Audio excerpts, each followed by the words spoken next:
It's very interesting. What kind of money coming from the Gulf states to neighbors?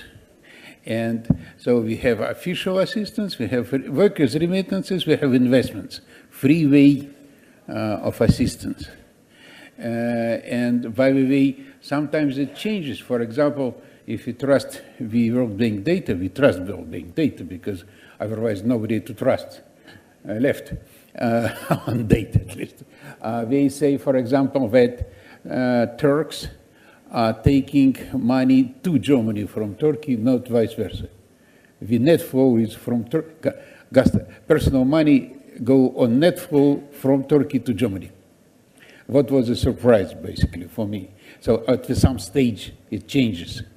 So maybe I would put, we have high discipline at the panel, unbelievable discipline for the Middle East. Maybe you could comment on the combination between Gastarbeiters, workers' remittances, investments, and official assistance. How you see it in the Middle East in the foreseeable future? You are first by topic, okay. But it's also for everybody. The numbers that we have show clearly that remittances exceed FDI, foreign direct investments, in all of the Arab countries. Take Egypt, for example. The volume, the value of remittances of Egyptians that is about $7.1 billion annually, which exceeds FDI and definitely exceeds all foreign assistance, including the United States economic assistance to Egypt. So the question is how well this money is being utilized. Is it going to productive assets or just for consumption? I mean, you cannot control people's desires on how they manage their money, but there have been some discussions with the Egyptian authorities on how to channel this money towards more productive assets. So remittances are going to be extremely important. I mean, until now, today in Syria, there are about $3 million of remittances from abroad to Syria. And that's what's sustaining most of Syrian families. If you take this money out, there would be famine in Syria. So that is an important point. I'd like to comment on my colleagues' discussion of the energy economics in the region. Yes, oil can be a blessing. Look what it did to Norway. But Norway's credit rating did not deteriorate immediately with the reduction of the oil prices. So if we can ensure that a windfall from oil and gas in Syria and Iraq would not produce another round of rentier economies that would produce the next civil conflict, and it would help to finance a productive economic and competitive economic structure, that's fine. To be fair, to be honest with you, my personal experience with oil and gas revenues in government was a very negative one. Syria, for example, my country, is a very flourishing, active economy for the past 5,000 years, using trade, industry, and agriculture. Now, oil, even though the Syria's stint with oil is a short one, the country never had, Gulf volumes of oil production, but still you cannot believe the weakness oil introduced to the workings of the Syrian economy. Oil was a curse, not a blessing, in the 80s and the 90s and the years 2000. In fact, at the peak of Syrian oil production in the year 2000, 600,000 barrels a day, growth was minus 0.5. When oil became only 4% of GDP, the country started growing again at 4.4 and 4.5 GDP every year. So we need to be careful about what type of oil economics and energy economics we want in the region. And the second point, the question of subsidy reforms, is a question of social contract. The conflicts, you are right in linking subsidy reforms with social unrest, because there was not a change in social contract that would allow the relationship between the rulers and the ruled to have taxation without representation. How could you do that? And so on and so forth. You are going to impose taxes in countries that don't have parliaments, and then it's a very political issue and not a technical economic issue. I personally, again, want to say I reformed the subsidy system in Syria, and I know what are the consequences that could happen to subsidy reforms without political opening and liberalization. So social contract first, then all the technical work on subsidy reforms. May I just very quickly, immediately reflect? I do agree, and thank you very much for the nice feedback. I'd like to expand on Norway, which is indeed a very nice example. So look, Norway, cars in Norway is one of the first movers on electric-driven cars. They don't use gasoline anymore, very little. And electricity is not produced by oil and gas, but hydroelectric energy. 98% of Norway is hydroelectric energy. So they are indeed not that oil dependent as here in the Middle East. And the Middle East does have the renewable sources potential and other options as well. But they have not been going in that direction, and so they are now trying to restructure the economy, but which is necessary. Good. I will take a couple minutes to comment on one point which was missing here. I just was in Riyadh for the annual. We have an International Energy Forum. We had annual conference. It was fifth time. We're discussing all these intricacies of the production cuts by OPEC, non-OPEC countries. And I would say the conference was pretty sober, not excited about the cuts and the future prices. People were very, very cautious. For your information, the discussion was around, obviously, what it would be the trigger price for substantial growth in American shale oil production. Well, common sense gives about 70, but it's very different curves for different plays, for different type of oil, even for different fields. Well, there is certain deterioration of the industry because a lot of labor force left the American drilling industry, people gone, and now we use, the top use of rigs was 2,000. The low point was 400 in April 1916. Now we use about 600 rigs, but we use them much more effectively because it goes not by small firms, but it works like Uber, so it's on rent. And technological progress made huge success in the last 15 years. What some wells took to drill 2 months 15 years ago, now it's 10 days.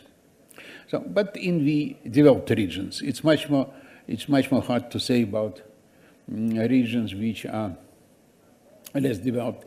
And this, the low price of oil is already, relatively low price of oil is already for 2.5 years, and it cuts off a lot of expensive fields around the world, Arctic oil, heavy sands. So basically, the mood is that oil will not gone. Norway is a special case. We have 20% of cars, on total in the stock, about 30% of electrical cars in the fall of sales, but they made huge efforts on subsidies. No taxes, no nothing, no tolls, no, just like a bicycle. It's free. Nobody can sustain, other countries wouldn't sustain that kind of subsidies. So the mood of the oil and gas community, from Americans to Russians to Iranians to everybody who gathered in Riyadh recently, was not too high prices, but perspective of oil still pretty substantial because of developing countries' progress. On my side, we have our own forecast made in Moscow. It's available now in English. I can send it. I have printed in Russian, and but it's available on site in English. Our point is, when we make forecast to 2040, we made two adjustments. We don't show how we do it, but we mean it in our calculations. First, we take not just 2 points of GDP, dividing it by and taking the square of 35 years, making just one. We look at the path and risks. We take 5 global risks, and we consider that international risks normally never forecast any bad risks. We never publish it because we are trying to avoid the self-realization of any bad forecast. I was 5 years in the World Bank. I know the trick. So international organization, forecast of international organization must be treated very carefully because we pretty, by definition, very optimistic on the path. You just have 2 points and the average. We were considering a different combination of risk and different deterioration of situation, Middle East or other parts of the world. By the way, negative expectation from Brexit didn't materialize. UK is prospering almost a year after the Brexit voting, and all negative expectation of Mr. Trump's election also failed because stock market is up for 3 months. Everybody happy on the market. So there is a lot of unexpected events for macroeconomists and for political observers. So I would say, for the topic of today's conference, we probably can count on the, say, $60, $70 ceiling for foreseeable future, taking into account no new major conflict. Not in terms of damaging production, not in terms of damaging the politics. If OPEC, non-OPEC alliance will keep would avoid unnecessary competition between themselves, especially in the case of Iran, we probably could count on a more or less comfortable, not big money, but comfortable, stable environment in terms of oil.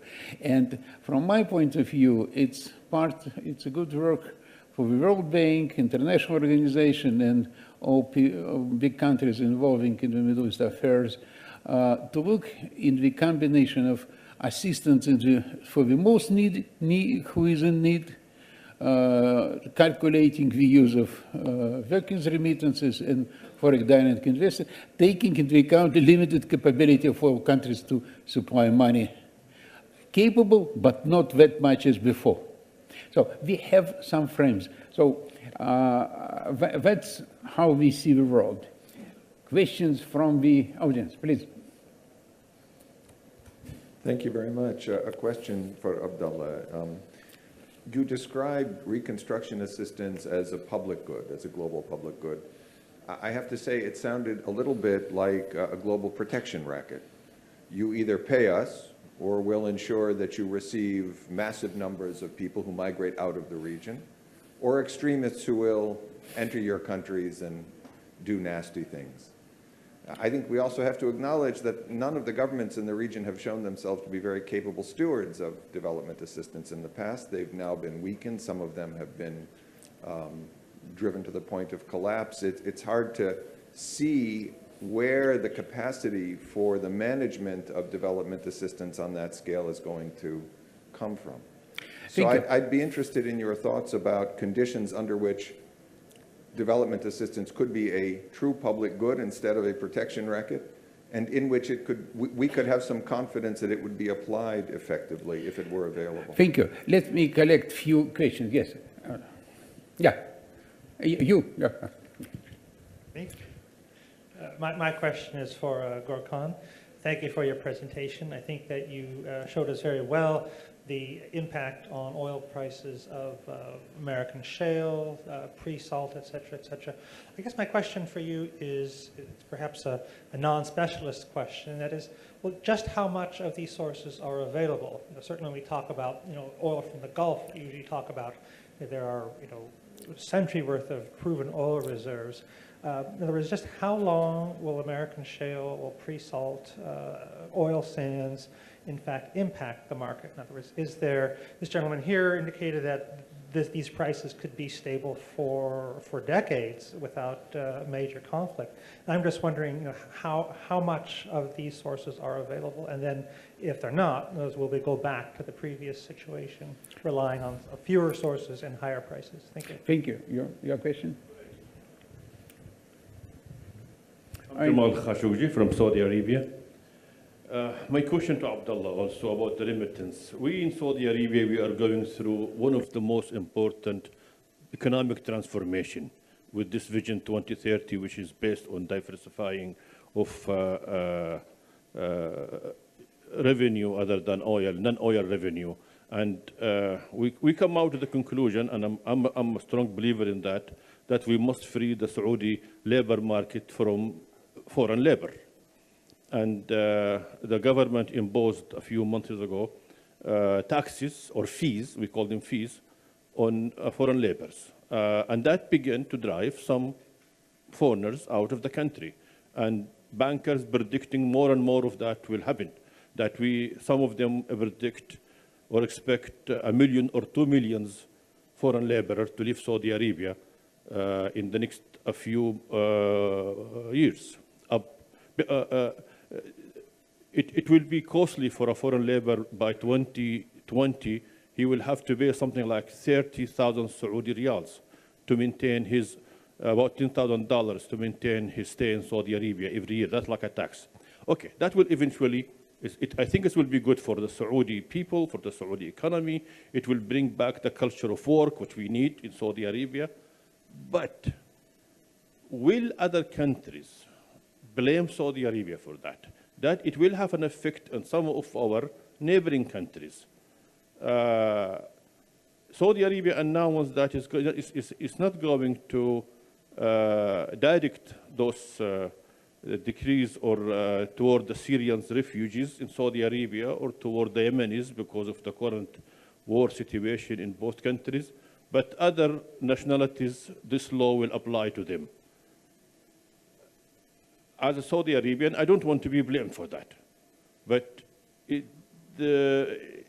it right to blame Saudi Arabia for something so sovereign and so good for its own people? I mean, the Saudi government it should be more concerned with the people of Saudi Arabia than the remittance of foreign nationals who do subsidize the budget of their own governments. Thank you. Let me just one correction, if I'm right. Gas turbines never pay to their own budgets, countries. If they pay taxes, they pay in the country they work in, not in the country. They bring money for consumption or maybe something else, but not for the budget. That's a problem for all these countries. They're just coming with money. Only indirect taxes. But just for correct. Yeah, please. Traduce it. Saad Al-Subay from Saudi Arabia. And my question is about state building, which is needed in many parts of the region. We have some initiatives like the Friends of Yemen, Operation Restoring Hope in Yemen, led by Saudi Arabia. But as you said, these efforts alone are not enough. And my question is, what is the role of international organizations like the UN, the World Bank, in state building in the region? Thank you. Have enough questions, and mostly, I mean, questions are to private citizens of the world, Mr. Valdai, who is not representing the United Nations, World Bank, and nobody else except himself. So your private opinion on this important question about international organizations, please. But you need to convince them that I'm speaking. No, Anyway. we all witnesses. First, Steve, there is, I didn't say that the assistance in itself is a global public good. The outcome of such assistance, which is a stable and growing and prosperous Middle East, is a global public good.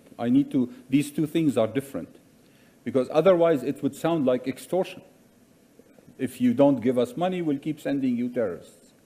And there are people who think this way in the region, let's face it. No, I'm very clear about that. The outcome of an international cooperation project for the rebuilding of the Middle East should be a global public good. Now,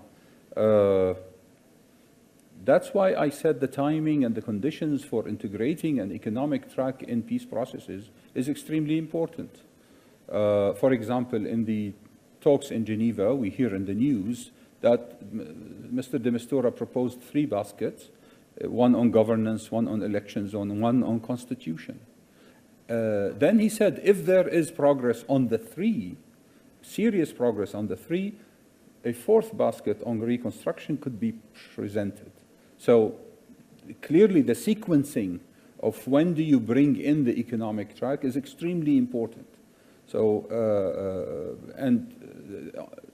the Syria case is just an example of, and that's why I put it as a question, not as a final answer that there should be an economic track now. I said, when is the right time and under which conditions there would be the right time to present?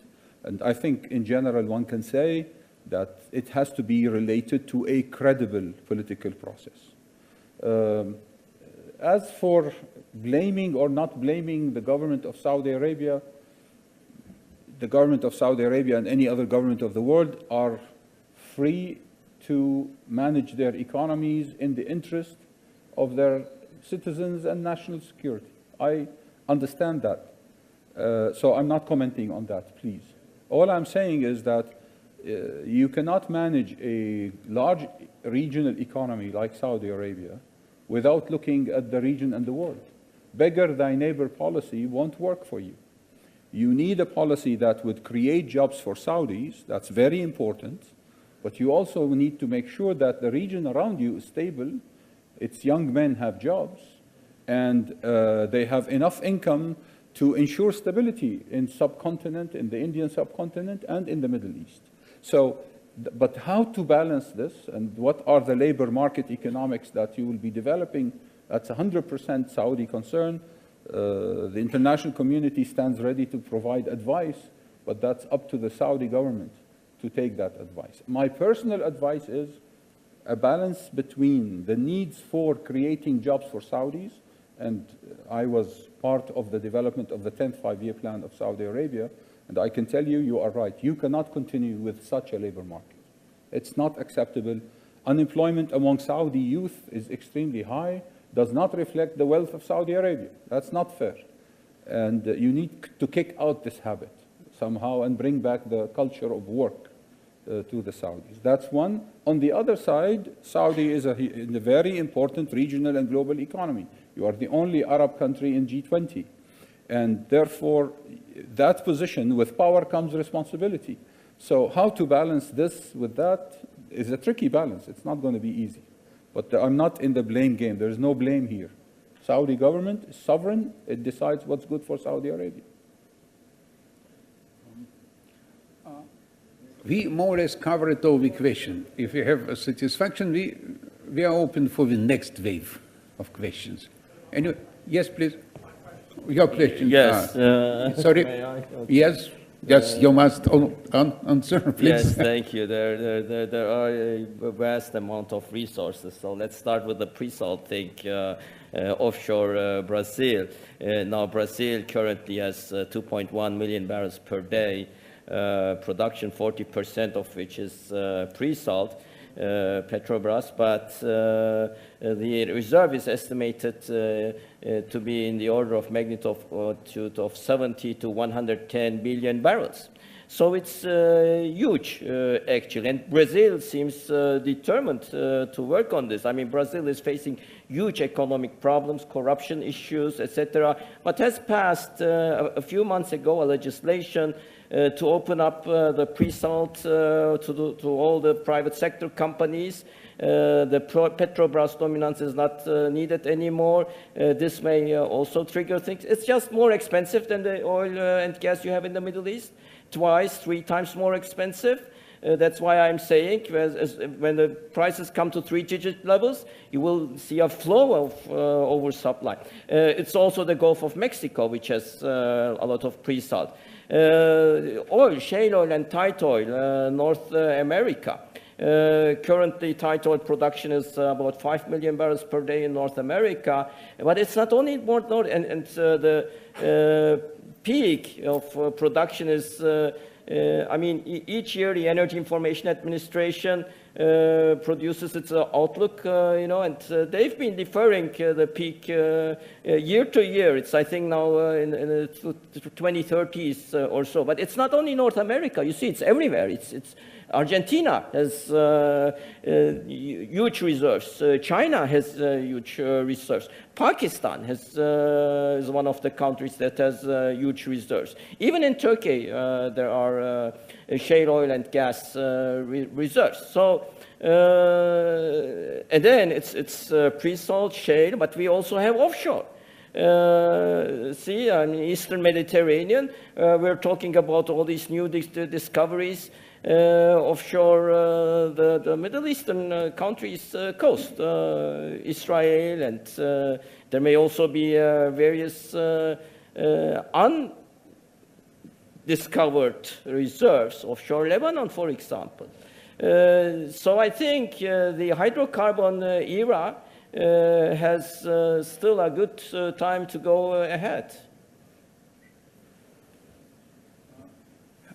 To comment on my side, we expect generally we have 3 full-fledged forecasts, global forecasts on energy. American, International Energy and us, plus very detailed OPEC, but mostly on oil and gas. We don't touch other things. So it's already moving to 110 billion barrels a day. And it's already 97. It's already 97. So it's basically plus 1 billion, plus 1 billion a year additional. And balancing the market is just reduction excessive production and absorbing the additional 1 million a year. Mostly the last year it was by Iran and partially by Iraq. And these 2 countries are excluding from oil cuts. On workers' remittances, since I made a study, I would say in Saudi Arabia, I would expect, I was 5 times and have some understanding of the situation by studies. I understand anybody would want to look in the success of his tax. First, it's collection. You need to collect it. It's never easy. Second, it would be not one result, or just living. Other people will be paid. Maybe we would require the rise of salaries to cover tax. It may be neutral situation for them personally. Some people would be forced to pay from their savings, so that they would stay to work, but they would reduce remittances to their countries of origin. So I would put a good monitoring and study what is happening by this tax, because it's maybe very different outcomes for different segments of the labor market. It's not a simple living. And even for 1 million expected to live, one would want to look into from which industries exactly. If they are poor, I would say maids, that's one thing. Where you would find cheap maids able to pay this tax. And second, other people, maybe some specialists may leave having no perspective. Well, it's a difficult thing if there is established by structure labor market, and you have out of a sudden almost $1,000 per month tax. Or if the rate is free, say, a bit less, $800 tax per month of work. It's a high tax. It's a high tax. It's kind of punitive. It may bring certain incomes. We experimented in Russia with different taxes. As you know, we now have flat 13% personal income tax for 15 years. It brought some convenience. Some foreigners registered here to pay less. But we have other problems with it. It's the problem of inequality, and rich people don't pay tax. So each tax has its own properties and very negative. Other questions? Oh, yes, please. I'm like a bit suppressed by whites. Please. Hello, I'm Wu Bingbing from China. My first question is about the regional economic cooperation mechanism. So, I mean, for the last sessions, I think all the people talked about the serious geopolitical competition and conflicts in the region. So, in this background, is there a possibility to have a more efficient regional economic cooperation mechanism? And also, I mean, in the background of the Brexit in Europe and also the US give up TPP, is there any really need to have such kind of mechanism? My second question is about Turkey. So compared to Europe, how Middle East is important to Turkish economy, and also how about Africa? Thank you.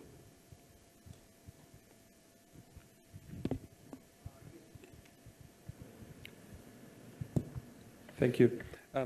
Before the war in Syria, we were talking a lot about these pipelines that were supposed to come from the Gulf and from Russia, etc.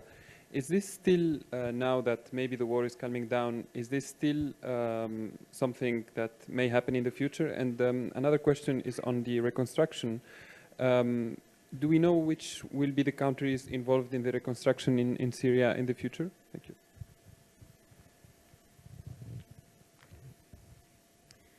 Hi, Ali Girmay from the European Council on Foreign Relations. This was a question to Abdullah, actually, going from a conversation we were having earlier.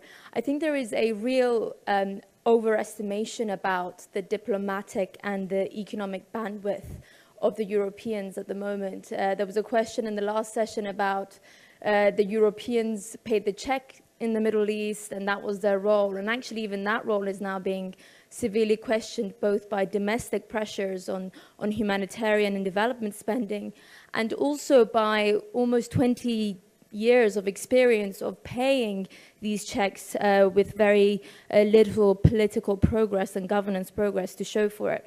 So my first question, Abdullah, is how do we incentivize countries in Europe who do want to get involved in the stabilization reconstruction game, that there is a reward and a dividend that will be seen on the governance and the stabilization platform? And secondly, failing that, is there a diplomatic push or an ability to get the regional countries together with perhaps the Asian economies near this region to cooperate together on the reconstruction efforts?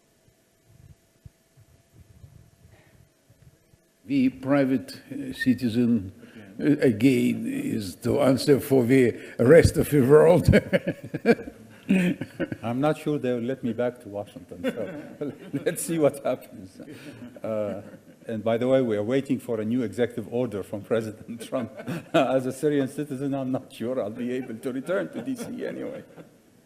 So let's see.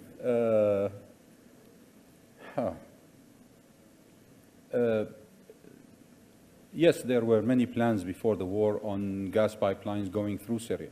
The whole idea was to make the country a hub for the energy network in the region, to complement the Turkish role, and bring a gas pipeline from Iraq into the Mediterranean, Iran into the Mediterranean, and hopefully one day the Qatari gas through Saudi Arabia, Jordan. And it seems that those projects were not compatible. There was some sort of a zero-sum game between different gas pipelines that were supposed to go through Syria into the European markets.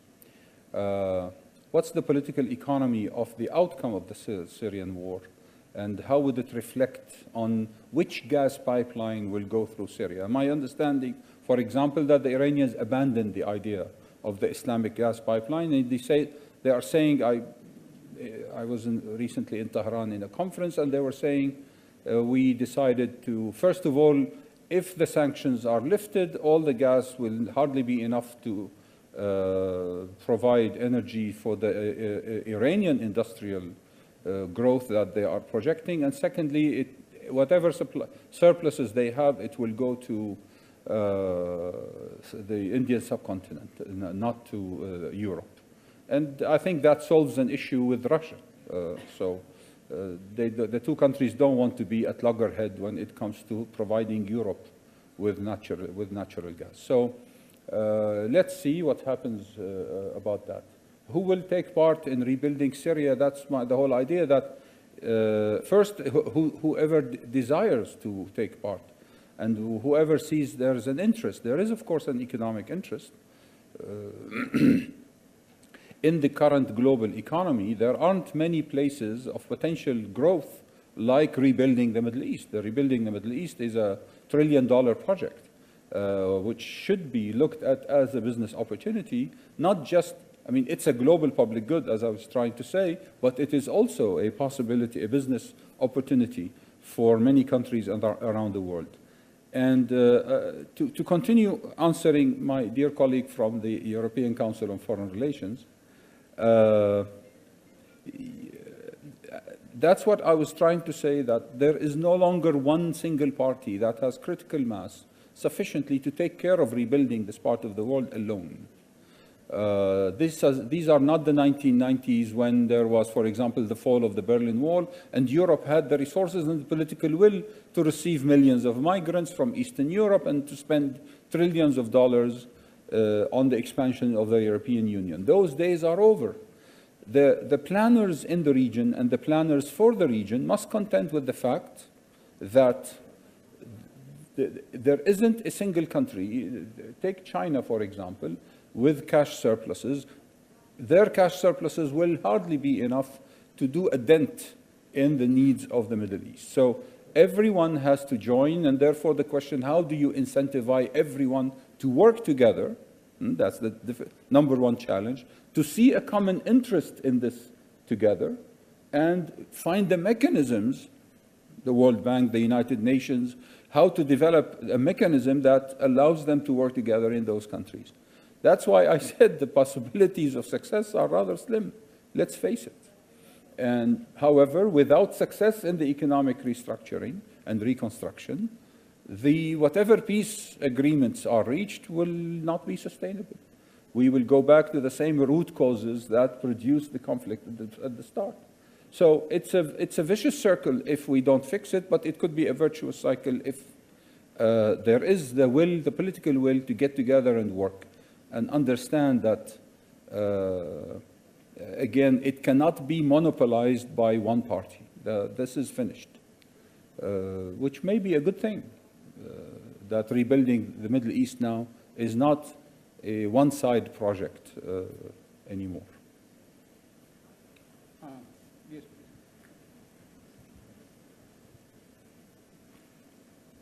Thank you very much, former Foreign Minister of Turkey.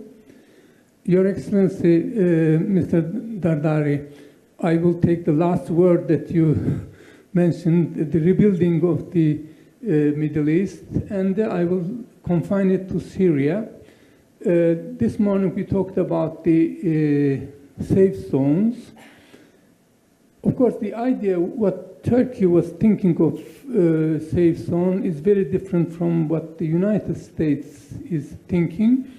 What is your take of this? Because it is too vague. There are so many stages that has to be passed in order to see this materialized. If we are talking of bringing internally displaced persons which are which were forced to leave their houses, to settle them, to resettle them in another area. This will require the expropriation of land where you are going to resettle them, because you cannot resettle them in the house of somebody else or in the field of somebody else. This is one stage. So it needs money coming out from outside to be invested in order to expropriate the land. Then you need to construct dwellings. This is another billions of money which is required. Then it is not enough, because the internally displaced person living in a house different from his home has to make a new life and to earn money in order to survive. Then you have to create jobs. And this is only the monetary side of it. You need international legitimacy. International legitimacy means the Security Council decision, the resolution, and the consent of the Syrian authorities, of course, because, I mean, who could do something in Syria without the authorization of the Syrian legitimate authorities? So when you take all these things into consideration, do you still see the idea of safe zones as something that could start regenerate economy in Syria? Thank you.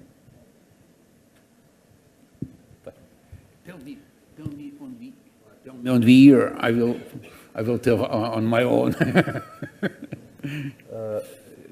Your Excellency, I don't have a satisfying answer to the question of safe zones. I would like to draw an analogy with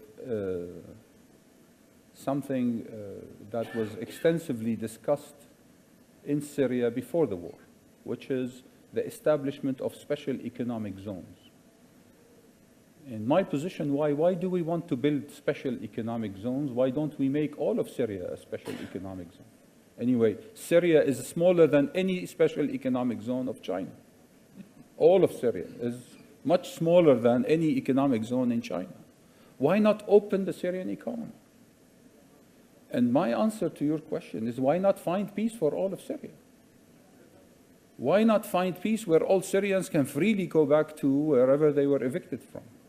This may sound like a dream, but I can tell you from now that without going, the right to go back to where people were evicted from, there will not be peace in Syria. The idea of ethnic cleansing and demographic change and all will not work, simply will not work. So let's work, all of us, to bring peace to the country and then allow people to go back to where they want to go. Syrians are creative, entrepreneurial. They don't need any, I mean, we put all these big numbers on paper, and most, by the way, 30% of what was destroyed has already been rebuilt by Syrians from their own resources. All people want is some peace and quiet, and some sort of local authorities they can trust. If we can manage to achieve these apparently simple but very complex matters, I am not worried to be, I mean, that's my personal point of view. I'm not even worried about the money or the hundreds of billions, and money will come.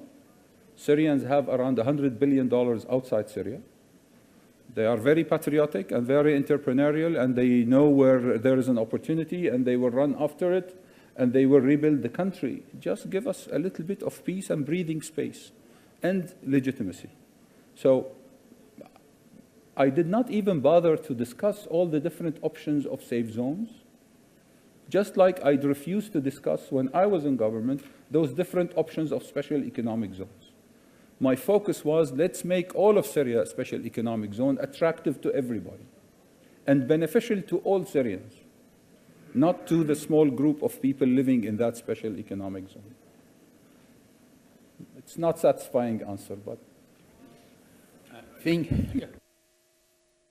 May I expand? There was a question on Turkey, how Middle East is important. And in addition to the safe zone discussion, I would like to expand on other aspects why Middle East is very important for Turkey. Talking about Syria, UNICEF has declared that over 500,000 children are lacking basic needs. We're talking about water, we're talking about food, shelter. So there's a human tragedy going on, first of all. And in this human tragedy, Turkey has been accepting millions of refugees, while Europe has been closing its doors. So I'm sure our colleague from the European Council of Foreign Relations will acknowledge that Europe refugee policy has failed. Thank you very much. So this is one aspect, of course. The second aspect is the trade. I mean, Syria, Iraq, Middle East, Turkey, it's all neighbors. We have economic relations with these countries. We have people there. In Iraq, there are Turkmen people. In Syria, we have relatives there. My grandfather was born in Homs in Syria. So we are very much interrelated, and the safety of our people there is also our concern. And then energy, of course. And the question was related to Europe. Having all these energy sources in the Middle East, the only economic way, the most economic way to transport particularly gas to Europe, I mean, you have the major supply in the Middle East, and then Europe is the major demand center.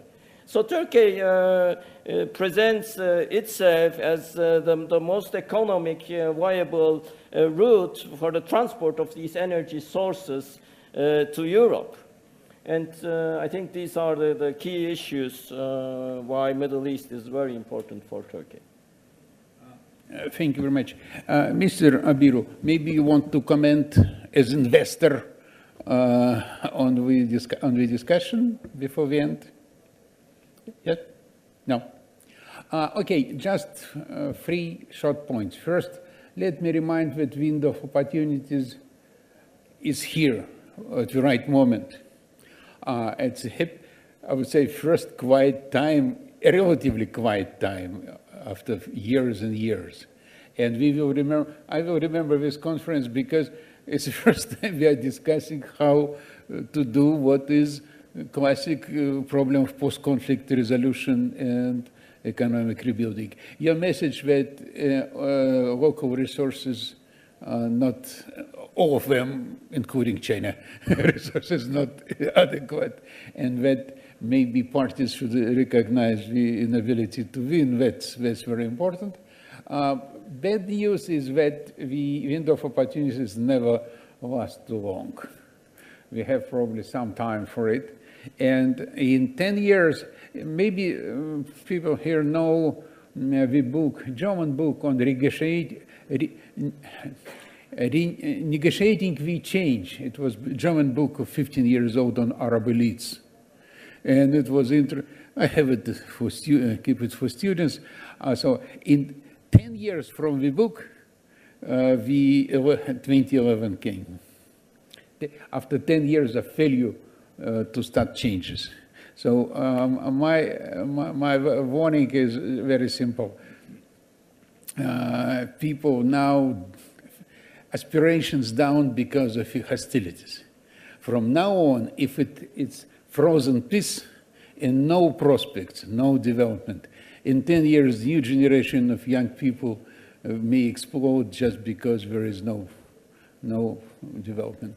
And finally, we should thank all the panel, especially the private,